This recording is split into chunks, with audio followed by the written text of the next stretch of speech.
Hello Veeram, welcome to high aims. तो यार आज के क्लास में हम लोग स्टार्ट कर रहे हैं क्लास 10th फिजिक्स, जो कि बहुत ही इंटरेस्टिंग होने वाला है और बहुत ही मज़ा आने वाला है इस यार पूरे सीरीज के अंदर। फिजिक्स के इस सीरीज के अंदर आपको बहुत ही मज़ा आने वाला है।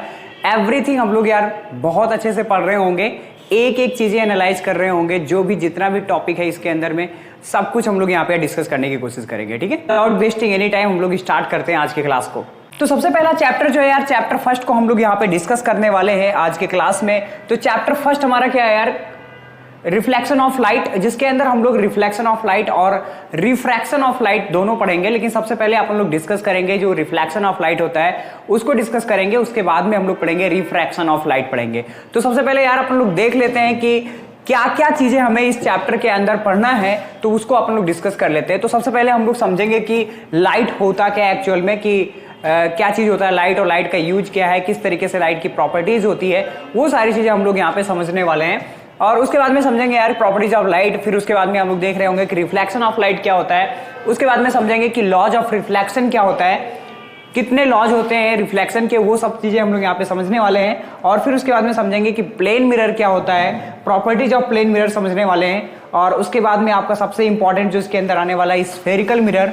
और उसके बाद में यार हम लोग देखेंगे कि जो स्फेरिकल मिरर होता है उनमें जो रे डायग्राम होता है वो उसका हम लोग इमेज का फॉर्मेशन किस तरीके से करते हैं विद द हेल्प ऑफ रे डायग्राम, तो उसको भी हम समझेंगे यार इस वाले टॉपिक के अंदर। और वेरी इंपॉर्टेंट न्यूमेरिकल के पॉइंट ऑफ व्यू से अगर बात करें हम लोग तो बहुत ज्यादा इंपॉर्टेंट हो जाता है यार साइन कन्वेंशन। तो साइन कन्वेंशन भी हम लोग यार समझ रहे होंगे इस वाले टॉपिक के अंदर। और उसके बाद में हम लोग समझेंगे कि image formation by spherical mirror किस तरीके से करते हैं, कि अगर कोई इमेज जो है इन्फिनिटी और सेंटर ऑफ कर्वेचर के बीच में रखा हुआ तो उसका इमेज कैसे बनेगा, किस तरीके से बनेगा, और रियल बनेगा, वर्चुअल बनेगा, इन्वर्टेड बनेगा या कहाँ पे बनेगा, ये सारी चीजें हम लोग यार ये वाले टॉपिक के अंदर हम लोग समझ रहे होंगे। और वेरी इंपॉर्टेंट मिरर फॉर्मूला, इसमें यार हम लोग काफी टाइम लगाएंगे मिरर फार्मूला में समझने के लिए। फार्मूला तो एक ही है लेकिन इसके अंदर हमें क्या करना होता है, बहुत सारे न्यूमेरिकल्स को सॉल्व करना होता है, जो कि बच्चों को समझने में बड़ा डिफिकल्ट होता है। उनके न्यूमेरिकल सॉल्व जल्दी नहीं होते हैं। ऑफलाइन क्लासेज में यार हम देखते हैं कि बहुत ज्यादा फेस करते हैं बच्चे, प्रॉब्लम फेस करते हैं इस मिरर फार्मूला के अंदर। लेकिन बहुत ही आसान होता है मिरर फार्मूला, अगर आप एक बार ढंग से कॉन्सेप्ट को समझ लेंगे तो आसानी से आप सारे न्यूमेरिकल्स को अच्छे से सॉल्व कर पाएंगे। उसके बाद में यार वेरी इंपॉर्टेंट मैग्निफिकेशन के कॉन्सेप्ट को देख रहे हैं। तो मैग्निफिकेशन का जो टॉपिक है वो काफी ज्यादा इंपॉर्टेंट हो जाता है यार। न्यूमेरिकल के पॉइंट ऑफ व्यू से अगर बात करें तो बहुत सारे स्टूडेंट को समझ में नहीं आता है कि यार अगर मैग्निफिकेशन पॉजिटिव होगा तो इमेज कैसा बनेगा, रियल बनेगा, इन्वर्टेड बनेगा, किस तरीके से बनेगा। तो वो सारी चीजें हम लोग यार यहाँ पे समझेंगे मैग्निफिकेशन के अंदर। और उसके बाद में एक और टॉपिक होता है यार पावर ऑफ मिरर, जिसके अंदर हम लोग किसी भी मिरर का पावर फाइंड करना सीख रहे होंगे इसके अंदर। और ये सारे टॉपिक हो जाने के बाद में अपन लोग क्या समझेंगे यार, क्वेश्चंस करेंगे। इसके बहुत सारे क्वेश्चंस हैं वो भी अपन लोग यहाँ पे सॉल्व कर रहे हैं। तो यार एक काम करूंगा मैं कि इन सभी का जो क्वेश्चन दिया हुआ जो डीपीपी होता है उसको भी मैं यहाँ पे कोशिश करूंगा कि जो पीडीएफ है उसका मैं यहाँ पे दे दूं, और वहां से आप लिंक को डाउनलोड कर सकते हैं पीडीएफ को, और क्वेश्चंस को प्रैक्टिस कर सकते हैं। तो बाद में अपन लोग डिस्कस भी कर लेंगे, जितने भी क्वेश्चंस होंगे वो सारे हम लोग यहाँ पे प्रैक्टिस कर रहे होंगे, ठीक है। तो ये था यार ओवरव्यू था, एक बार इसको ओवरव्यू को देख लो कि क्या क्या चीजें हमें पढ़ना है। कोई भी चैप्टर स्टार्ट करने से पहले सबसे जरूरी ये बात होता है कि हमें उसके अंदर में क्या क्या पढ़ना होता है, ये बहुत जरूरी होता है। तो सबसे पहले आप इस चीज को आप एनालाइज कर लिया करो कि किसी भी चैप्टर के अंदर में कितना डेप्थ में आपको पढ़ाई करना है और कौन कौन से टॉपिक को आपको पढ़ने हैं आपके सिलेबस के अकॉर्डिंग। जो सिलेबस में नहीं है उसको हमें पढ़ने की जरूरत नहीं है, क्योंकि यार सिलेबस में जो नहीं है उसको पढ़ने का क्या मतलब है, वो एग्जाम में आपके आएगा नहीं और आपके मार्क्स मिलेंगे नहीं। तो आपको वही पढ़ना जो आपके सिलेबस में है। तो यार सबसे पहले हम लोग स्टार्ट कर रहे हैं आज के टॉपिक को। तो आज के टॉपिक को स्टार्ट कर रहे हैं यार हम लोग। तो सबसे पहले यहाँ पे है कि लाइट, व्हाट इज लाइट, कि लाइट क्या होता है। तो यहाँ पे देख सकते हो यार कि अपने यहाँ पे लिख रखा कि व्हाट इज लाइट, क्या होता है लाइट। तो सबसे पहले समझते हैं कि लाइट क्या होता है। तो आप लोग मुझे बताओ यार कि लाइट क्या होता है। आप लोग डेली लाइट यूज करते हो, ठीक है।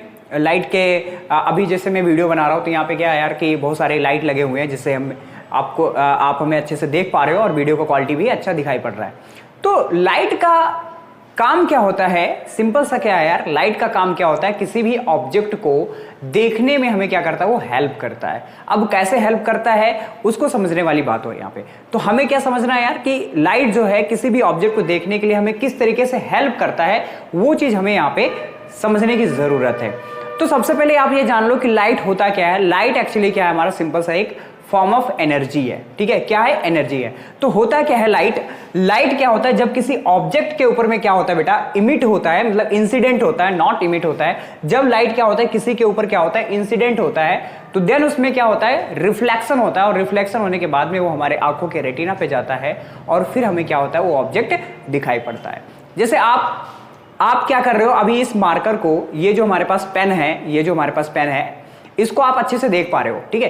क्यों देख पा रहे हो? क्योंकि इसके ऊपर क्या हो रहा है? बहुत सारे लाइट क्या हो रहे हैं? इंसिडेंट हो रहे हैं, और फिर क्या हो रहा है बेटा? वो आपके आंखों पे पड़ रहा है, और फिर आप क्या कर पा रहे हो? उसको देख पा रहे हो। अब आपकी स्क्रीन में ये सारी चीजें हो रही होंगी, तो स्क्रीन का जो रिफ्लेक्शन है वो आपके आंखों पे पड़ रहा होगा, फिर आपको ये पूरा जो सेटअप है वो पूरा आपको दिखाई पड़ रहा होगा। समझ में आया? अगर मैं इसको छुपा लेता हूं, यहां पे दिखा दो, अभी आपको दिखाई नहीं पड़ रहा होगा। क्यों नहीं दिखाई पड़ता है? इसलिए नहीं दिखाई पड़ता है क्योंकि जो इसके ऊपर लाइट क्या हो रही है? इंसिडेंट हो रही है, वो रिफ्लेक्ट होकर आपके आंखों तक नहीं पहुंच पा रही है, ठीक है। इसलिए आपको ये चीजें दिखाई नहीं पड़ता। तो सिंपल सा आप क्या समझोगे यार कि लाइट क्या होता है? हमारा लाइट क्या होता है? एक फॉर्म ऑफ एनर्जी होता है, जिसके हेल्प से हम लोग क्या करते हैं? ऑब्जेक्ट को देखने का काम करते हैं। यही हमारा क्या होता है? लाइट होता है। इतना ही आपको जानना है लाइट में, और ज्यादा कुछ जानने की जरूरत नहीं है। तो एक बार पढ़ लेते हैं यार, इसको क्या लिखा हुआ है? We see a variety of object in the world around us, however we are unable to see anything in the dark room. मतलब कह रहा है कि डार्क रूम है, तो उसके अंदर हम कोई भी ऑब्जेक्ट नहीं देख पाते हैं, बिकॉज ऑफ वहां पे कोई भी लाइट प्रेजेंट नहीं होता है। तो जब लाइट प्रेजेंट नहीं होगा तो हम ऑब्जेक्ट को नहीं देख पाएंगे, ऑब्वियस है यार, ठीक है। क्योंकि वहां पे रिफ्लेक्शन और इंसिडेंट और रिफ्लेक्शन ये सब का कोई कॉन्सेप्ट होगा ही नहीं, क्योंकि लाइट ही नहीं है, तो हम ऑब्जेक्ट को किस तरीके से देख पाएंगे? ये पॉसिबल नहीं है। तो यही कह रहा है, on lighting of the room things become visible. और जहां पे लाइट होता है वो हमें क्या देखो क्या होता है कि जितने भी ऑब्जेक्ट होते हैं वो हमारे लिए क्या होते हैं? विजिबल होते हैं। It is light that makes things visible, ठीक है। तो लाइट क्या करता है बेटा? ऑब्जेक्ट को क्या करता है? थिंग्स को क्या करता है? विजिबल बनाता है। ये आपको समझने की जरूरत है। और लास्ट में यहां पे लिखा है light is a form of energy, और यहां पे हम लोग क्या देखेंगे? ऑप्टिकल एनर्जी की बात करेंगे। किसकी बात करेंगे? ऑप्टिकल एनर्जी की बात करेंगे यहाँ पे, which helps to see object around us. तो आई थिंक आपको क्लियर हो गया होगा कि लाइट होता क्या है एक्चुअल में। तो यही होता है लाइट। सिंपल सा आप यही बताओगे कि लाइट को हम लोग क्या करते हैं? ऑब्जेक्ट को देखने के काम में लेते हैं, ठीक है। तो ये इतना बात समझ में आ गया। अब हम इसके बाद देखते हैं यार कि जो हमारे पास कैरेक्टरिस्टिक होता है लाइट के, क्या क्या कैरेक्टरिस्टिक होते हैं उसको समझने की यहाँ पे जरूरत है। तो यहाँ पे समझते हैं यार कि some major characteristics of light, उसको समझते हैं। तो लाइट का जो यहाँ पे डेफिनेशन दिया गया, light travels in a straight line, ये बात यहाँ पे कहा गया। तो अभी आप 10th स्टैंडर्ड के लिए आपको इतना ही समझने की जरूरत है कि जो लाइट होता है वो किस में ट्रैवल करता है? स्ट्रेट लाइन में ट्रैवल करता है। आगे चल के आपको थोड़ा सा कंफ्यूजन होगा, बिकॉज ऑफ लाइट का जो नेचर होता है वो डुअल नेचर होता है, पार्टिकल नेचर और एज वेल एज वो वेव नेचर भी शो करता है। तो इतना ज्यादा डीप में जाने की जरूरत नहीं है। जब आप क्लास 11th और 12th के अंदर में जाओगे तो आपको ये सारी चीजें पढ़ाया जाएगा वहां पे। बट अभी के लिए आपको क्या समझना है बेटा कि लाइट किस में ट्रैवल करता है? स्ट्रेट लाइन के अंदर क्या करता है? ट्रैवल करता है। और लाइट क्या होता है? इलेक्ट्रोमैग्नेटिक इन नेचर होता है। लाइट कैसा नेचर में होता है बेटा? एक इलेक्ट्रोमैग्नेटिक इन नेचर में होता है। और light wave is a transverse in nature and does not need any material medium to travel. तो लाइट को क्या होता है? किसी भी मीडियम की जरूरत नहीं पड़ती है ट्रैवल होने के लिए, चाहे वो वैक्यूम हो, चाहे वो वाटर हो, चाहे वो ग्लास हो, सभी के अंदर में वो क्या करता है? ट्रैवल हो जाता है, ठीक है। तो लाइट को ट्रैवल होने के लिए कोई भी मीडियम की जरूरत नहीं होती है। और अगर लाइट की स्पीड की बात करें वैक्यूम में, तो यहाँ पे क्या होता है यार कि लाइट का स्पीड जो वैक्यूम में होता है वो कितना होता है? 3 × 10⁸ मीटर पर सेकेंड। मतलब कि इतना स्पीड होता है लाइट का, एक सेकेंड में वो 3 × 10⁸ मीटर क्या कर जाता है? ट्रैवल कर जाता है। ये होता है लाइट का स्पीड होता है। उसके बाद में अगर हम बात करें यार कि the velocity and wavelength of light changes when it travel from one medium to another medium. मतलब कह रहा है कि लाइट अगर क्या होगा बेटा, एक मीडियम से दूसरे मीडियम में क्या होगा? ट्रैवल करेगा, तो उसमें जो क्या होगा? उनका जो वेलोसिटी होगा और जो उनका वेवलेंथ होगा वो दोनों क्या हो जाएंगे? चेंज हो जाएंगे। व्हाट इज द व्हाई क्यों ऐसा क्यों होता है? वेलोसिटी क्यों चेंज हो जाता है? सिंपल सी बात है बेटा यहाँ पे कि आप यहाँ पे बताओ, अगर मैं यहाँ पे दो मीडियम बना देता हूँ, सिंपल से यहाँ पे मैं दो मीडियम बना देता हूँ। एक मैंने मान लो यहाँ पे एक ग्लास, एक वाटर का मीडियम बना दिया, सिंपल सा ये वाटर का मीडियम है। क्या ये? वाटर का मीडियम बना दिया। और इधर हमने यहाँ पे ग्लास का मीडियम बना दिया, सिंपल सा। क्या? ग्लास का। ग्लास एक सॉलिड होता है, आप जानते हो, ठीक है। तो यहाँ पे बताओ, जो वाटर के मॉलिक्यूल्स हो गए, जो लिक्विड के मॉलिक्यूल्स हो गए, वो क्या होंगे? थोड़े से दूर दूर होंगे, और जो यहाँ पे ग्लास ये जो होगा उसके मॉलिक्यूल्स क्या होंगे, बहुत ही पास पास में होंगे। तो मॉलिक्यूल्स में जो वाटर के मॉलिक्यूल्स होंगे, या वाटर में लाइट को ट्रैवल करने में क्या होगा, आसानी होगा, और वाटर में क्या होगा, उसका स्पीड ज्यादा होगा, और ग्लास के अंदर में लाइट का स्पीड क्या हो जाएगा, कम हो जाएगा, बिकॉज ऑफ कि ये सॉलिड इन नेचर है, उनके मॉलिक्यूल्स बहुत पास पास में है, इसी वजह से क्या होता है, उनका स्पीड जो होगा बेटा वो चेंज हो जाएगा। तो लाइट वही कह रहा है कि जब क्या होगा, एक मीडियम से दूसरे मीडियम में ट्रैवल करेगा तो उनकी स्पीड क्या हो जाएंगे, उनकी जो वेलोसिटी होगी वो क्या हो जाएगी बेटा, चेंज हो जाएगी। वेलोसिटी क्या हो जाएगी उनकी, चेंज हो जाएगी, और वेवलेंथ भी उनका क्या हो जाएगा, चेंज हो जाएगा। आई थिंक आपको इतना सब कुछ क्लियर होगा। अब देखते हैं यार कि फ्रीक्वेंसी की क्या बात कर रहा है, कि the frequency of light wave remains the same when it travels from one medium to another medium. तो ये कह रहा है कि फ्रीक्वेंसी की बात कर रहा है। तो फ्रीक्वेंसी क्या होता है, फ्रीक्वेंसी मतलब क्या होता है कि कितने वो इफिशिएंटली क्या हो रहा है, कितनी फ्रीक्वेंटली क्या हो रहा है, लाइट क्या हो रहा है किसी मीडियम में पास हो रहा है, उसको हम लोग बोलते हैं फ्रीक्वेंसी बोलते हैं। तो आप कोई भी मीडियम को क्या करोगे, चेंज करोगे, तो यहाँ पे जो होगा लाइट का जो स्पीड होगा, या जो लाइट का जो फ्रीक्वेंसी होगा, नॉट स्पीड, लाइट का जो फ्रीक्वेंसी होगा वो चेंज नहीं होगा। सिंपल सा। तो यहाँ पे क्या कह रहा है, यहाँ पे सिंपल सा आप ये बात समझ लो कि जो वेलोसिटी होगा, वेवलेंथ होगा, जब क्या होगा एक मीडियम से दूसरे मीडियम में ट्रैवल करोगे तो वहां पे क्या हो जाएगा, चेंज हो जाएगा, लेकिन फ्रीक्वेंसी रिमेन क्या रहेगा, सेम रहेगा। ये बात यहाँ पे सिंपल सा कह रहा है। तो इस चीज को आप नोट कर सकते हैं, यहाँ पे देख सकते हैं कि किस तरीके से यहाँ पे जो कैरेक्टरिस्टिक्स ऑफ लाइट है उसको यहाँ पे एक्सप्लेन किया गया है। तो इसको आप अच्छे से नोट कर ले, उसके बाद में हम लोग देखते हैं इसका जो नेक्स्ट टॉपिक है उसको समझते हैं। ओके, तो अब देखते हैं बेटा यहाँ पे कि रिफ्लेक्शन ऑफ लाइट क्या होता है। जो अब यहां से हमारा एक्चुअल जो चैप्टर है वो स्टार्ट होता है कि what is a reflection of light. तो सिंपल सा बात यहाँ पे मैं आपको समझाता हूं। तो रिफ्लेक्शन ऑफ लाइट क्या होता है कि जब लाइट क्या होता है बेटा, किसी भी स्मूथ सरफेस पे, स्मूथ सरफेस हो या रफ सरफेस हो, इससे फर्क नहीं पड़ता, रिफ्लेक्शन होगा तो होगा ही। लेकिन क्या होगा, अगर स्मूथ सरफेस हो तो क्या होगा, एक रेगुलर रिफ्लेक्शन होगा, इसके अंदर आपको एक रेगुलर रिफ्लेक्शन देखने को मिलेगा। तो यहां पे आप दिखाई पड़ रहा होगा आपको कि एक लाइट जो है एक स्मूथ सरफेस के ऊपर में क्या हो रहा है, इंसिडेंट हो रहा है, और फिर ये क्या हो रहा है, ये इंसिडेंट होता है और ये क्या होता है, रिफ्लेक्ट होता है। तो जब कोई लाइट क्या होता है कि इंसिडेंट सरफेस, एक हमारे पास स्मूथ सरफेस के ऊपर क्या होता है, इंसिडेंट होता है, तो क्या होता है यार, वो उसी मीडियम में जिस एंगल पे आता है उसी एंगल पे क्या हो जाता है, वो रिफ्लेक्ट हो जाता है। इस फेनोमेना को हम लोग क्या बोलते हैं, रिफ्लेक्शन ऑफ लाइट बोलते हैं। क्या बोलते हैं, रिफ्लेक्शन ऑफ लाइट बोलते हैं। तो एक बार इसको हम लोग पढ़ लेते हैं यार, देख लेते हैं कि when rays of light are incident on a opaque smooth polish surface, they are bounce back in the same medium. This phenomena of bouncing back of ray of light in the same medium is called the reflection of light. Simple से बात समझ में आपको आ रहा होगा कि light क्या होगा भैया, कि अगर किसी भी स्मूथ ओपेक सरफेस होगा, मतलब ओपेक मतलब समझ रहे हो ना, एक तरफ से पॉलिश होगा, एक तरफ से पॉलिश होगा, उस वाले सरफेस पे जब लाइट क्या होगी, इंसिडेंट होगी, तो उसी मीडियम में क्या हो जाएगा, बाउंस बैक हो जाएगा। इस फेनोमेना को हम लोग क्या बोलते हैं, रिफ्लेक्शन ऑफ लाइट बोलते हैं। यहां पे देखो यार, ये जो छोटू है इसको अपना इमेज इसमें देख पा रहा है because of reflection of light.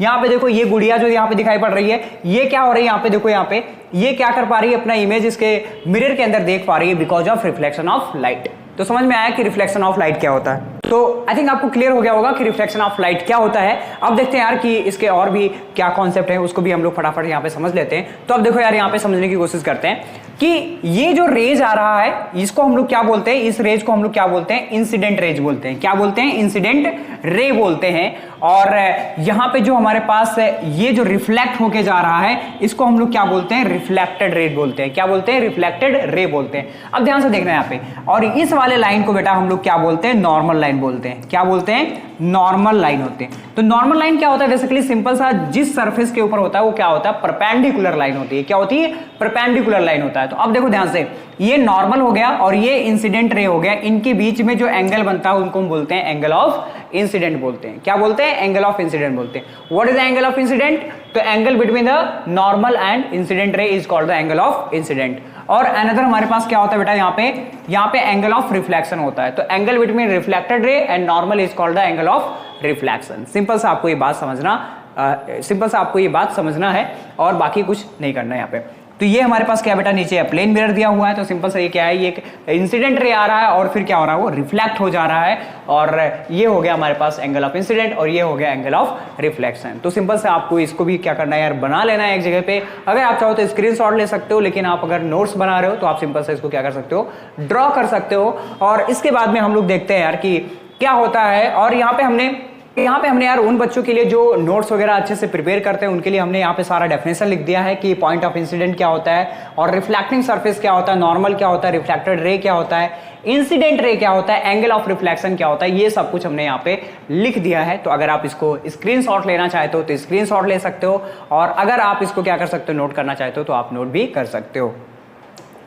Now अब देखते हैं very important things, what is the laws of reflection. Sometimes क्या होता है यार, एग्जाम में इससे 1 या 2 नंबर के क्वेश्चंस आपसे पूछ लिया जाता है, और बहुत ही इंपॉर्टेंट टॉपिक है इस चैप्टर के पॉइंट ऑफ व्यू से, और इजी सा टॉपिक है। तो इसको भी एक बार यार समझ लेते हैं, देख लेते हैं कि क्या होता है लॉज ऑफ रिफ्लेक्शन। तो सिंपल से यहाँ पे देखो यार, सबसे पहली बात ये कह रहा है कि ये जो हमारे पास यार इंसिडेंट रे है, ये जो हमारे पास इंसिडेंट रे है, और ये है रिफ्लेक्टेड रे, और ये जो नॉर्मल है, और ये जो पॉइंट ऑफ इंसिडेंट है, ये सारे के सारे क्या हो रहे हैं, एक ही प्लेन में होने चाहिए, और ये सारे के सारे क्या होंगे, एक ही प्लेन के अंदर होंगे। ये हमारा कह रहा है फर्स्ट लॉ ऑफ रिफ्लेक्शन कह रहा है। बात पकड़ में आ रहा है, समझ में आ रहा है? अरे बहुत ही आसान है, कुछ भी डिफिकल्ट नहीं है, समझने की कोशिश करो। ये जो व्हाइट वाला पूरा दिख रहा है ना, ये एक प्लेन समझ सकते हो, क्या सकते हो, एक प्लेन समझ सकते हो। तो ये जो इंसिडेंट रे है, रिफ्लेक्टेड रे है, नॉर्मल है, और ये पॉइंट ऑफ इंसिडेंट है, ये सारे के सारे क्या होंगे, सेम प्लेन में होंगे, मतलब एक ही प्लेन में होंगे। समझ रहे हो, क्लियर हो रहा है चीज? तो ये क्या होगा, ये हो गया हमारे पास फर्स्ट लॉ ऑफ रिफ्लेक्शन हो गया, ठीक है। तो the incident ray, the reflected ray and the normal to the reflecting surface all lie the same plane, यही बात आपको समझना है, ठीक है। तो ये क्या हो गया, फर्स्ट लॉ हो गया हमारा कि ये सारे के सारे क्या होंगे, सेम प्लेन में होने वाले हैं। सेकंड थिंग यहां पे समझने की कोशिश करेंगे, तो सेकंड लॉ ऑफ रिफ्लेक्शन क्या होता है कि यहां पे बेटा जो हमारे पास बन रहा है, ये जो एंगल ऑफ रिफ्लेक्शन और एंगल ऑफ इंसिडेंट और एंगल ऑफ रिफ्लेक्शन, ये दोनों आपस में क्या होंगे, इक्वल होंगे। Angle of incident equal to angle of reflection, ये दोनों क्या होंगे, आपस में इक्वल होंगे। यही 2 लॉज आपको क्या करना है यार, याद रखना है, जो कि बहुत ही सिंपल है और बहुत ही इंपॉर्टेंट है। कई बार एग्जाम में डायरेक्टली आपसे पूछ लिया जाता है कि एक्सप्लेन लॉज ऑफ रिफ्लेक्शन, तो आपको क्या करना पड़ेगा यार, दोनों लॉज को अच्छे से लिखना पड़ेगा और इस डायग्राम को अच्छे से बना देना पड़ेगा। तो एक बार इसको डायग्राम को भी बना लो यार अच्छे से, और ये जो हमारे पास लॉज ऑफ रिफ्लेक्शन दिया है इसको भी आप अच्छे से नोट कर सकते हो, ठीक है। चलो बढ़ते हैं आगे।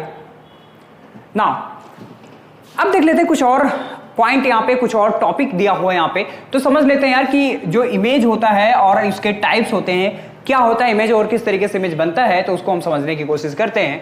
तो यार आपको समझने में यहाँ पे कोई दिक्कत नहीं होना चाहिए। तो जब हम लोग रे डायग्राम पढ़ लेंगे तो आपको और ज्यादा क्लियर हो जाएगा। तो जहां पे क्या होता है यार कि जो रेज होती हैं वो जहां पे क्या करती है, इंटरसेक्ट करती है, वहीं पे हमारा क्या बनता है, इमेज बनता है। तो ये चीज यहां पे समझने की जरूरत है। तो the position of image is the location where the reflected rays intersect after getting reflected from the mirror. तो मिरर से रिफ्लेक्ट होने के बाद में जहां पे इंटरसेक्ट करती हैं वहां पे क्या बनता है, उनका इमेज बनता है। कहां पे बनता है, उनका इमेज बनता है। तो सिंपल सा मैं यहाँ पे अगर आपको दिखाना चाहूं, पहले की बात दिखाना चाहूं, तो यहाँ पे सपोज लाइक दैट यहाँ पे ऑब्जेक्ट है, ये इसके जा रहा है, इस तरीके से फोकस से पास होगा, और यहाँ पे अगर हम लोग इसको फोकस से पास करा दे तो पैरेलल हो जाएगा। तो यहाँ पे इंटरसेक्ट कर रहा है, तो इसका इमेज कहां पे बनेगा, यहाँ पे बनेगा। जहां पे रिफ्लेक्टेड रेज बनेगा, इंटरसेक्ट करेंगे, वहीं पे क्या होगा, उनका इमेज बन जाएगा। अब देखो यार इमेज क्या होता है यार, 2 टाइप के होते हैं इमेज हमारे पास यहाँ पे, एक रियल इमेज होता है और एक क्या होता है, वर्चुअल इमेज होता है। तो रियल इमेज क्या होता है यार, जब क्या होगा, ये जो लाइट, ये जो आपको लाइन दिखाई पड़ रहा है, ये जो हमारे पास रेज होते हैं लाइट के, वो जब एक्चुअल में यहाँ पे क्या होंगे, मीट करेंगे, एक्चुअल में इंटरसेक्ट करेंगे, तब बनेगा आपका क्या, रियल इमेज बनेगा। और जब ये वर्चुअली क्या होंगे, इंटरसेक्ट करेंगे, तब क्या बनेगा, आपका वर्चुअल इमेज बनेगा। क्या बनेगा, वर्चुअल इमेज बनेगा। तो यहाँ पे a real image is form when 2 or more than 2 reflected rays meet at a point in front of the mirror. तो क्या होगा, वो फ्रंट ऑफ द मिरर क्या होगा, मीट करेंगे, तो उनको क्या बोलेंगे, रियल इमेज बोलेंगे। उसके बाद में क्या होगा, virtual image is formed when the 2 or more rays appear, मतलब एक्चुअल में नहीं मिलेंगे, अपीयर होंगे वो, ठीक है, to a coming from point behind the mirror. ठीक है, पॉइंट बिहाइंड द मिरर। तो ये हो जाएगा हमारे पास सिंपल सा वर्चुअल इमेज हो जाएगा। आपको सिंपल तरीका मैं बताता हूं कि किस तरीके से हम रियल इमेज और वर्चुअल इमेज को पहचान सकते हैं। तो जैसे आप क्या होता है यार कि अपना जो तस्वीर है या अपना इमेज जो है वो क्या करते हो, सुबह सुबह मिरर के अंदर या कभी भी आप मिरर के अंदर में देखते हो तो आप देख रहे हो तो जब तक आपको दिखाई पड़ता है, लेकिन जब आप हट जाते हो वहां से तो वो क्या होता है कि आपका इमेज जो भी होता है वहां से गायब हो जाता है। तो इस टाइप के इमेज को हम लोग क्या बोलते हैं, वर्चुअल इमेज बोलते हैं। और जिस इमेज को हम लोग क्या करते हैं, स्क्रीन पे ऑब्टेन किया जा सकता है, यानी उसको छापा जा सकता है। जो सिनेमा देखते हो आप लोग, जो आप मूवीज देखते हो, वो सारे कैसे इमेजेस हैं, वो सारे आपके रियल इमेजेस होते हैं। तो इतना बात आपको समझ में आया होगा कि what is the real image और what is the virtual image. तो I think it should be clear. ठीक है, तो अब देखो यहाँ पे क्या होगा यार कि अब लोग देखते हैं कि नेक्स्ट टॉपिक क्या है हमारे पास, यहाँ पे समझने की कोशिश करते हैं। तो अब हमारा नेक्स्ट टॉपिक जो है वो क्या है, प्लेन मिरर। तो यहाँ पे आपको लड़की को नहीं देखना है, ठीक है, यहाँ पे कॉन्सेप्ट को समझना है, ठीक है, लड़की को मत देखो। चलो देखो यहाँ पे ध्यान से। तो यहाँ पे देखो बेटा, मैंने आपको समझाने की कोशिश किया कि ये इस तरीके का जो मिरर होता है, इस तरीके का जो मिरर होता है आपके घर में जरूर लगा होगा, कहीं ना कहीं जरूर लगा होगा आपके घर में, जहां पे आप लोग कंघी वगैरह करते होगे, ठीक है। तो ये जो मिरर होता है ये हमारा कैसा मिरर होता है भाई, ये होता है प्लेन मिरर। क्या होता है, प्लेन मिरर लगा होता है यहाँ पे, ठीक है। तो हम लोग यहाँ पे समझने वाले हैं प्लेन मिरर और प्लेन मिरर की प्रॉपर्टी को समझने वाले हैं, उसी को हम लोग यहाँ पे सीखने वाले हैं। तो यहाँ पे यार प्लेन मिरर क्या कहता है कि सपोज लाइक दैट, अगर ये हमारे पास प्लेन मिरर है, क्या ये प्लेन मिरर है, और यहां पे कोई एक छोटू या चिंटू यहां पे मैंने खड़ा कर दिया, क्या है ये हमारे पास क्या है, छोटू। क्या है, छोटू। तो अगर छोटू यहां से डी डिस्टेंस पे क्या है, खड़ा हुआ है, तो प्लेन मिरर ये कहता है कि जो इसका इमेज बनेगा वो भी क्या बनेगा भाई, वो भी क्या बनेगा, वो भी बनेगा डी डिस्टेंस पे। क्या बनेगा भाई, डी डिस्टेंस पे बनेगा, इसका इमेज बनेगा। ये क्या है, छोटू है, ये छोटू क्या है हमारे पास, ये छोटू है, और ये छोटू का क्या है, इमेज है। क्या है, ये छोटू का क्या है बेटा, ये छोटू का इमेज दिया हुआ है, ठीक है, ये छोटू का इमेज है। तो प्लेन मिरर का क्या खासियत है कि जितना दूर पे क्या होगा, ऑब्जेक्ट होगा, उतना ही दूर पे क्या बनेगा, उसका इमेज बनेगा। और अगर छोटू यहां पे एच साइज के हैं तो इनका इमेज जो बनेगा वो भी क्या होगा, एच साइज का होगा। बात समझ रहे हो। और यहां पे अभी छोटू अगर इसमें पूरा फोटो देख रहे हैं तो यहां पे क्या होगा, जैसे अगर ये हट जाएंगे तो इनका जो यहां पे दिखाई पड़ रहा है, चेहरा दिखाई पड़ रहा है, वो भी गायब हो जाएगा। तो यानी यहाँ पे कैसा इमेज बन रहा है, वर्चुअल इमेज बन रहा है। कैसा बन रहा है, वर्चुअल इमेज बन रहा है। यहाँ पे कैसा इमेज बन रहा है, वर्चुअल इमेज बन रहा है। और यहाँ पे भाई अगर आप लोग मिरर के अंदर में ऐसे खड़े होते हो, ऐसे खड़े होते हो मिरर के अंदर में, तो क्या होता है, ये वाला जो आपका राइट हैंड है वो लेफ्ट दिखता है, और जो लेफ्ट हैंड है वो राइट दिखता है। और इस चीज को हम लोग बोलते हैं, क्या बोलते हैं, इस चीज को हम लोग बोलते हैं लैटरल इन्वर्जन बोलते हैं। क्या बोलते हैं, लैटरल इन्वर्जन बोलते हैं, जो कि मैं आपको आगे दिखाता हूं। अब देखो यार यहाँ पे ध्यान से समझने की कोशिश करना है। यहाँ पे तो ये जो चीजें मैंने यहाँ पे एक्सप्लेन किया वही चीज यहाँ पे लिखा हुआ है। तो यहाँ पे क्या लिखा हुआ है कि the image form by a plane mirror is a virtual and erect. Erect मतलब क्या समझो, तो इरेक्ट मतलब क्या होता है, इरेक्ट मतलब ये होता है कि जो इमेज है वो क्या बनेगा, सीधा बनेगा। जैसे अगर आप ऐसे देख रहे हो अपने आप को, तो आप ऐसे ही दिखाई पड़ते हो, बिल्कुल दिखाई पड़ते हो। ऐसा नहीं है कि आपके जहां पे आपका फेस है वहां पे आपका पैर आ जाए और जहां पे आपका पैर वहां पे फेस हो जाए, ऐसा नहीं होता। इन्वर्टेड नहीं होता। कैसा होता है, इरेक्ट होता है। इरेक्ट का मतलब क्या होगा, इमेज कैसा बनेगा, सीधा बनेगा। और कैसा बनेगा, वर्चुअल बनेगा। सेकंड थिंग क्या है, the image form by plane mirror is laterally inverted. Laterally inverted का मतलब समझने की कोशिश करना कि जो आपका राइट हैंड होगा वो लेफ्ट दिखाई पड़ेगा और जो आपका लेफ्ट हैंड होगा वो राइट दिखाई पड़ेगा। इस चीज को हम लोग बोलते हैं लैटरल इन्वर्जन बोलते हैं। थोड़ा सा मैं और एक्सप्लेन करूं, यहाँ पे ध्यान से देखने की कोशिश करना बेटा। जैसे मान लो हमने यहाँ पे P लिख दिया, तो P कैसे दिखाई पड़ेगा, P आपको ऐसे दिखाई पड़ेगा। कैसे दिखाई पड़ेगा, ऐसे दिखाई पड़ेगा। तो this is the lateral inversion. Okay, now next, the size of the image form by the plane mirror is equal to the size of the object. मतलब क्या कि जो साइज होगा प्लेन मिरर का, जो साइज होगा इमेज का, वही साइज क्या होगा, ऑब्जेक्ट का होगा। या ऐसे बोल सकते हो कि जो साइज ऑब्जेक्ट का होगा वही साइज हमारा क्या होगा यार, इमेज का होगा। ये बात यहां पे कह रहा है। The image formed by the plane mirror is at the same distance behind the mirror as the object in the front of। तो सिंपल सा मैंने क्या बताया कि अगर वो क्या है, डी डिस्टेंस पे है तो डी डिस्टेंस पे ही बनेगा।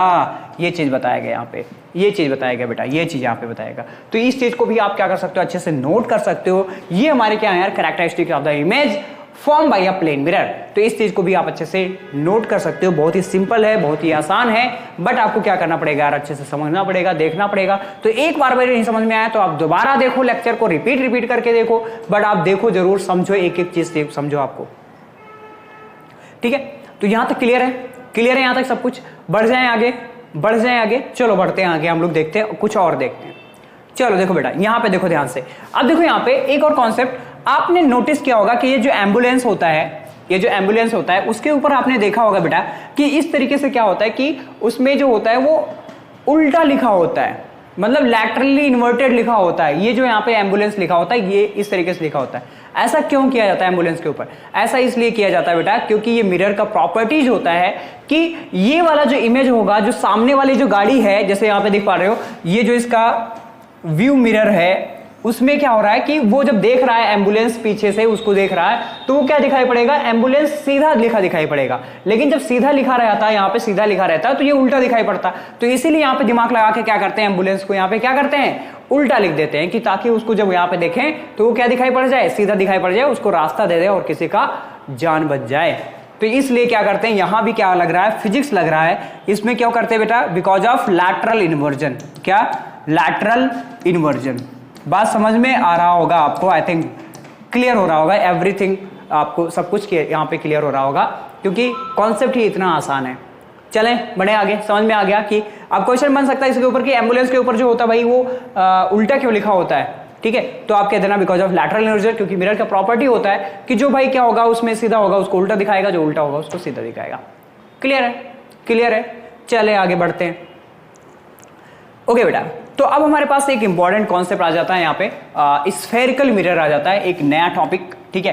क्या आ जाता है, स्फेरिकल मिरर। तो प्लेन मिरर का हमने बात कर लिया यार, अब हम समझने वाले हैं कि स्फेरिकल मिरर क्या होता है, उसको भी हम समझ लेते हैं फटाफट कि क्या होता है स्फेरिकल मिरर। तो यहाँ पे समझने की कोशिश करते हैं यार। तो सपोज लाइक दैट यहाँ पे हम लोग कंसीडर कर लेते हैं यार, एक स्फीयर को कंसीडर कर लेते हैं। स्फीयर क्या अपन लोग इसी को कंसीडर करेंगे, ये आपको दिखाई पड़ रहा होगा, आई थिंक बहुत अच्छे से क्लियर होगा। तो यहाँ पे ध्यान से देखो स्फेरिकल मिरर होता क्या है कि सपोज लाइक दैट आपके पास में एक स्फीयर है, जैसे फुटबॉल हो गया, बॉल हो गया, मतलब हॉलो होना चाहिए, वो क्या होना चाहिए, हॉलो होना चाहिए। तो ध्यान से देखोगे यहाँ पे, तो अगर मैं क्या करूं, इस स्फीयर को कट कर दूं, क्या कर दूं, इस स्फीयर को कट कर दूं, तो जब हॉलो होगा तो अंदर से क्या होगा, इस तरीके से खोखला दिखाई पड़ेगा। अरे दिखाई पड़ेगा ना भाई, इस तरीके से खोखला। तो यहां पे क्या होगा बेटा कि एक क्या हो जाएगा, इस तरीके से हो जाएगा। अरे बोलो यार, तो इसको अगर हम बाहर से पॉलिश कर देंगे तो ये क्या बन जाएगा, इसका अंदर वाला सरफेस क्या बन जाएगा, रिफ्लेक्टिंग बन जाएगा, और बाहर वाला क्या बन जाएगा, पॉलिश बन जाएगा। और इसी को हम लोग क्या बोलते हैं बेटा, कॉनकेव मिरर बोलते हैं। क्या बोलते हैं, कॉनकेव मिरर बोलते हैं। और एक को हम लोग क्या करेंगे, ऐसे कट हो जाएगा, तो इसको हम क्या करेंगे, अंदर से पॉलिश कर देंगे, तो ये क्या बन जाएगा बेटा, आपके पास में कॉन्वेक्स मिरर बन जाएगा। क्या बन जाएगा, कॉन्वेक्स मिरर बन जाएगा। तो सिंपल सा स्फेरिकल मिरर क्या होता है, spherical mirror is a mirror that has the shape of peace cut out of a spherical surface. तो स्फेरिकल सरफेस में हम लोग क्या करेंगे, अगर हम इससे एक पीस कट कर लेंगे तो उससे जो मिरर बनाएंगे उसको हम लोग क्या बोलते हैं, स्फेरिकल मिरर बोलते हैं। सिंपल सा कॉन्सेप्ट है, ठीक है। अब देखो कितने टाइप के होते हैं स्फेरिकल मिरर, तो there are two types of spherical mirror, one is concave mirror and other is convex mirror. तो what is the concave mirror, उसको समझने की कोशिश करते हैं बेटा। तो कॉनकेव मतलब समझने की कोशिश करना, ये हमारा क्या है, कॉनकेव मिरर। क्या है ये, कॉनकेव मिरर है। और आपको देखना पड़ेगा यहाँ पे, ध्यान से देखो यहाँ पे। तो हमने क्या किया, बाहर वाला जो हमारे पास आउटवर्ड सरफेस है, क्या जो बाहर वाला सरफेस है उसको बोलते हैं आउटवर्ड बोलते हैं। ये क्या कर दिया बेटा, हमने पॉलिश्ड कर दिया। क्या कर दिया, पॉलिश कर दिया। और ये जो बेटा इनवर्ड वाला सरफेस है, क्या है ये, इनवर्ड, क्या है ये, इनवर्ड वाला सरफेस है, इसको हमने क्या कर दिया, रिफ्लेक्टिंग बना दिया। क्या बना दिया भाई, इसको हमने रिफ्लेक्टिंग सरफेस बना दिया। तो इस अंदर वाले सरफेस को हम लोग क्या बोलते हैं, इनवर्ड सरफेस बोलते हैं, और इसको रिफ्लेक्टिंग बना दिया। तो जब आप ऐसा करते हो तो इनको हम क्या बोलते हैं, कॉनकेव मिरर बोलते हैं। तो यहाँ पे क्या लिखा है, spherical mirror in which outward surface are painted या polish are known as the concave mirror. तो इनको हम क्या बोलेंगे, कॉनकेव मिरर बोलेंगे। क्या बोलेंगे, कॉनकेव मिरर बोलेंगे। तो आई थिंक आपको ये क्लियर होगा कि what is the concave mirror. समझ लेना, केव मतलब अंदर वाला जो पार्ट है, ये जो केव बना हुआ ना, अंदर वाला जो पार्ट है, इसको हम लोग क्या बोलते हैं, क्या बोलते हैं, कॉनकेव मिरर बोलते हैं। अगर ये रिफ्लेक्टिंग है, यहां पे अगर आपका इमेज दिख रहा है तो ये क्या होगा, कॉनकेव मिरर होगा। समझ में आ रहा है ये चीज, ठीक है। और यही क्या होगा इसका जस्ट अपोजिट। तो यहां पे ध्यान से देखना बेटा कि अगर अंदर वाले पार्ट को हमने यहां पे क्या कर दिया, पॉलिश्ड, ये इनवर्ड हो जाएगा। क्या हो जाएगा? इनवर्ड हो जाएगा। और इसको हमने क्या कर दिया, पॉलिश्ड कर दिया बेटा। और ये जो हमारे पास बाहर है ये क्या है, आउटवर्ड है। क्या है ये? आउटवर्ड है। और इसको हमने क्या कर दिया बेटा, रिफ्लेक्टिंग बना दिया। क्या बना दिया? रिफ्लेक्टिंग बना दिया। तो ये क्या हो जाएगा हमारे पास, कॉन्वेक्स मिरर हो जाएगा। क्या हो जाएगा? कॉन्वेक्स मिरर हो जाएगा। I think you all of you getting very well यार, कि बहुत ही आसान टॉपिक है और बहुत ही इजी टॉपिक है। तो समझ लेना कि क्या होता है कि कॉनकेव मिरर और कॉन्वेक्स मिरर क्या होता है। एक बार इसको आप चाहो तो इसका स्क्रीनशॉट ले सकते हो या फिर आप इसको नोट में लिख सकते हो। अब हम बढ़ते हैं, इसका जो नेक्स्ट टॉपिक है उसको समझने की कोशिश करते हैं। तो अब देखो यार, इससे रिलेटेड कुछ इंपॉर्टेंट टर्मिनोलॉजी है उसको समझ लेते हैं। ठीक है, इसके जो कुछ इंपॉर्टेंट टर्मिनोलॉजी है उसको समझते हैं। तो यहां पे देखोगे यार कि अपने पास क्या था, एक स्फेरिकल मिरर था या स्फीयर था एक, और स्फीयर से ही हमने क्या किया था बेटा, इनको कट आउट किया था इस तरीके से। अब यहां पे ध्यान से समझने की कोशिश करना आप। तो ये स्फीयर है सिंपल सा। अब यहां पे ध्यान से देखोगे, स्फीयर का कहीं पे सेंटर होगा। अरे होगा कि नहीं होगा? ऑब्वियस है यार, स्फीयर का सेंटर होगा। और अगर मान लो हमने क्या किया, यहां पे इस वाले पोर्शन को हमने क्या कर दिया बेटा, पॉलिश्ड कर दिया। क्या कर दिया? बाहर से पॉलिश्ड कर दिया। ठीक है, क्या कर दिया? पॉलिश कर दिया। तो अब ध्यान से देखो, स्फीयर से लेकर ये जो हमारे पास रिफ्लेक्टिंग सरफेस है, ये रिफ्लेक्टिंग सरफेस कुछ ऐसे होगा, और इसका जो मिड पॉइंट होगा रिफ्लेक्टिंग सरफेस का, ये जो यहां पे मैं बोल देता हूं, ये जो मिड पॉइंट होगा इसको हम लोग पोल बोलेंगे। क्या बोलेंगे? पोल बोलेंगे। और ये सेंटर से पोल तक के डिस्टेंस को हम लोग क्या बोलते हैं बेटा, रेडियस ऑफ कर्वेचर बोलते हैं। क्या बोलते हैं? रेडियस ऑफ कर्वेचर बोलते हैं। ये जो स्फीयर का जो रेडियस होगा उसको हम लोग क्या बोलेंगे, रेडियस ऑफ कर्वेचर बोलेंगे। और ये जो सेंटर होगा उसको हम लोग क्या बोलते हैं, सेंटर ऑफ कर्वेचर बोलते हैं। क्या बोलते हैं? सेंटर ऑफ कर्वेचर बोलते हैं। और जो रिफ्लेक्टिंग सरफेस होगा उसका जो मिड पॉइंट होगा उसको क्या बोलेंगे हम लोग, पोल बोलते हैं। क्या बोलते हैं? उसको पोल बोलते हैं। ठीक है, अब देखो यार, सेंटर ऑफ कर्वेचर और पोल को जो मिलाने वाली लाइन है उसको हम लोग क्या बोलते हैं बेटा, क्या बोलते हैं उसको, प्रिंसिपल एक्सिस बोलते हैं। क्या बोलते हैं? प्रिंसिपल एक्सिस बोलते हैं। क्या बोलते हैं? प्रिंसिपल एक्सिस बोलते हैं। क्या बोलते हैं? Principal axis. तो आई थिंक आपको ये क्लियर होगा यार कि what is the pole and what is the centre of curvature and what is the radius of curvature and what is the aperture. One is the important thing, suppose like that this point is m and this point is n. तो the distance between the m and n is called the aperture. तो इसको हम लोग क्या बोलते हैं बेटा, aperture बोलते हैं। क्या बोलते हैं? अपर्चर बोलते हैं। तो इसी पे डिपेंड करता है हमारा कि जो हमारा मिरर होगा, कॉन्वेक्स मिरर या कॉनकेव मिरर या कॉन्वेक्स मिरर, उसका लेंथ कितना होगा वो किस पे डिपेंड करेगा, अपर्चर पे डिपेंड करेगा। तो this mn distance is known as aperture. तो mn डिस्टेंस क्या होगा, अपर्चर होगा। आई थिंक आपको इतना बात क्लियर होगा। अब एक चीज और मैं यहीं पे डिस्कस कर देता हूं यार, कि सपोज ये हमारे पास क्या है, रिफ्लेक्टिंग सरफेस है। This is the reflecting surface, okay. और ये मान लेते हैं, सॉरी, तो यहां से मैं मान लेता हूं कि ये हमारे पास पोल है और ये हमारे पास सेंटर ऑफ कर्वेचर है। तो यहां पे क्या होगा बेटा कि यहां पे जो पैरेलल रेज आएंगी, बहुत सारी रेज आएंगी और वो रिफ्लेक्ट होके जिस पॉइंट पे मिलेंगी उसको हम लोग क्या बोलते हैं, प्रिंसिपल फोकस बोलते हैं। क्या बोलते हैं? प्रिंसिपल फोकस बोलते हैं। और ये जो फोकस से पोल तक का डिस्टेंस होगा इसको हम लोग क्या बोलेंगे बेटा, फोकल लेंथ बोलेंगे। क्या बोलेंगे? फोकल लेंथ बोलेंगे। तो आई थिंक जितने भी इसमें टर्मिनोलॉजी यूज हो रहे हैं वो सारा हमने डिस्कस कर लिया। आई थिंक आपको क्लियर होगा कि what is the centre of curvature. तो आप क्या बताओगे, जिस स्फीयर से हमने क्या किया, मिरर को कट किया, वही क्या हो जाएगा, उसका जो सेंटर होगा वो क्या हो जाएगा, सेंटर ऑफ कर्वेचर हो जाएगा। और उसका जो रेडियस होगा वो क्या हो जाएगा, रेडियस ऑफ कर्वेचर होगा। और जो रिफ्लेक्टिंग सरफेस का मिड पॉइंट होगा वो क्या कहलाएगा, पोल कहलाएगा। और ये जो सेंटर ऑफ कर्वेचर और पोल को जोड़ने वाली जो लाइन होगी वो क्या कहलाएगी, प्रिंसिपल एक्सिस कहलाएगी। और सिंपल से यहाँ पे जो पैरेलल रेज आएंगी वो रिफ्लेक्ट होकर जिस पॉइंट पे मिलेंगी उनको हम ऑब्वियसली क्या बोलेंगे यार, फोकस बोलेंगे। क्या बोलेंगे? फोकस ऑफ मिरर बोलेंगे या प्रिंसिपल फोकस बोलते हैं हम उनको। और फोकस से पोल तक के डिस्टेंस को हम लोग क्या बोलते हैं बेटा, उसको हम लोग बोलते हैं फोकल लेंथ बोलते हैं। ठीक है, तो ये सारा टर्मिनोलॉजी है, इसको आप भी नोट कर सकते हो। और आगे हमने क्या कर रखा है यार, इनके सभी के डेफिनेशन लिख रखे हैं, तो उसको भी आप एक बार अच्छे से नोट कर सकते हो। तो यहाँ पे देखो यार, हमने यहाँ पे अपर्चर आपको दिखा दिया कि क्या है अपर्चर। सिंपल सा मैंने बता दिया यार वहां पे अपर्चर क्या है, तो उसको आप नोट कर सकते हो। तो अपर्चर का डेफिनेशन लिख सकते हो यहाँ पे, सिंपल सा पोल का डेफिनेशन लिख सकते हो आप यहाँ पे, और यहाँ पे सेंटर ऑफ कर्वेचर का भी डेफिनेशन अच्छे से यहाँ पे लिख सकते हो। तो पॉज कर लो और इसको अच्छे से नोट कर लो कि क्या होता है अपर्चर, क्या होता है पोल और क्या होता है सेंटर ऑफ कर्वेचर। अनदर, और यहाँ पे मैंने आपको सिखा दिया कि प्रिंसिपल एक्सिस क्या होता है, और यहाँ पे आपको समझ में आ रहा होगा कि जो लाइन सेंटर ऑफ कर्वेचर और पोल को जोड़ती है उसको हम लोग क्या बोलते हैं, प्रिंसिपल एक्सिस बोलते हैं। तो सिंपल सा यार, अब प्रिंसिपल फोकस मैंने आपको सिखा दिया कि क्या होता है, कि यहाँ पे अगर मान लो आपके पास में ये आपके पास में कॉनकेव मिरर है और ये आपका प्रिंसिपल एक्सिस हो गया और ये आपका सेंटर ऑफ कर्वेचर, तो यहाँ से जो पैरेलल रेज आएगी और अगेन यहाँ से पैरेलल रेज जो जहाँ पे कट करेगी वो क्या हो जाएगा, प्रिंसिपल फोकस हो जाएगा। तो ये बात आपको क्लियर हो रहा है। तो ये जो कॉनकेव मिरर होता है उसके अंदर में एक्चुअल में क्या होगा, ये इंटरसेक्ट करेंगे, और जो हमारे पास कॉन्वेक्स मिरर होगा उसके अंदर में क्या होगा, ये एक्चुअल में मीट नहीं करेगी।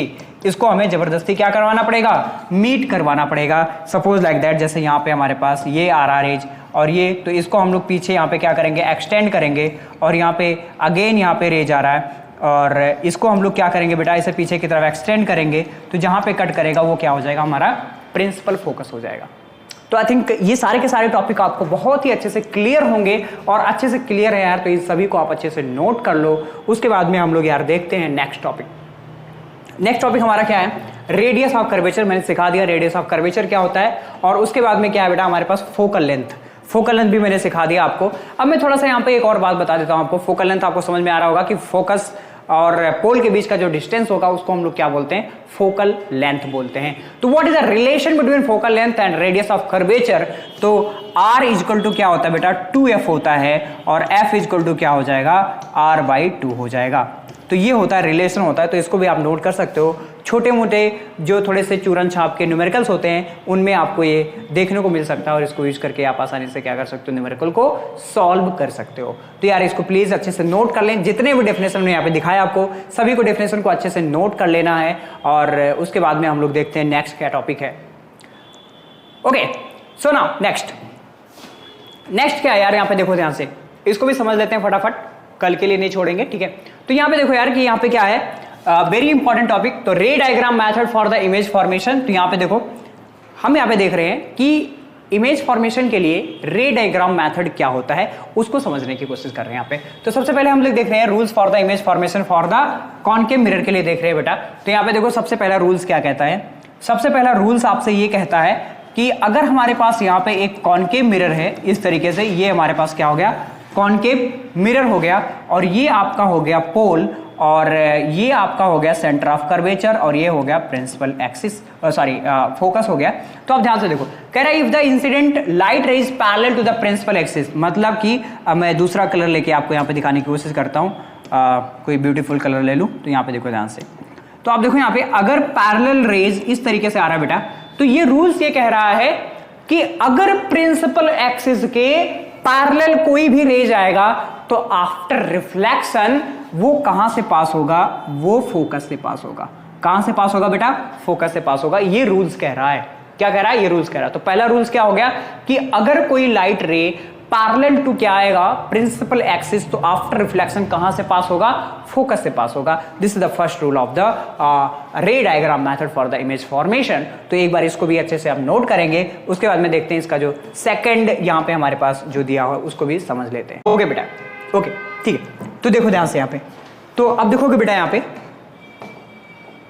पे तो अब इसमें कह रहा है कि उसका जस्ट उल्टा हो जाएगा, कि अगर हमारे पास कोई कॉनकेव मिरर है इस तरीके से, कोई भी कॉनकेव मिरर हो सकता है इस तरीके से, और ये हमारे पास क्या है, पोल है, और यहाँ पे हमारे पास फोकस हो गया, और यहाँ पे हो गया सेंटर ऑफ कर्वेचर। तो कह रहा है if the incident ray pass through the focus, तो अगर हमने यहाँ पे अगर कोई रेज क्या कर दिया, फोकस से पास कर दिया इस तरीके से, आप देख सकते हो यहाँ पे इस तरीके से, तो वो आफ्टर रिफ्लेक्शन क्या हो जाएगा, इसके पैरेलल हो जाएगा। किसके पैरेलल हो जाएगा, प्रिंसिपल एक्सिस के पैरेलल हो जाएगा। ये बात यहाँ पे आपसे कहा जा रहा है। तो आप देखो नेक्स्ट में कह रहा है if the light ray is incident on the pole of the mirror. तो सिंपल से यहाँ पे देखोगे बेटा, यहाँ पे अगर आपके पास में कॉनकेव मिरर है इस तरीके से, तो यहाँ पे देखोगे क्या होने वाला है कि अगर ये हमारे पास पोल है, और पोल पे अगर कोई भी लाइट रे इस तरीके से क्या हो रहा है, इंसिडेंट हो रहा है, तो जितना एंगल यहाँ पे बनाएगा उतने ही एंगल पे क्या हो जाएगा बेटा, ये रिफ्लेक्ट हो जाएगा। क्या हो जाएगा, रिफ्लेक्ट हो जाएगा। Because of angle i equal to क्या होता है, एंगल आर होता है। Angle of incident equal to क्या होता है, एंगल ऑफ रिफ्लेक्शन।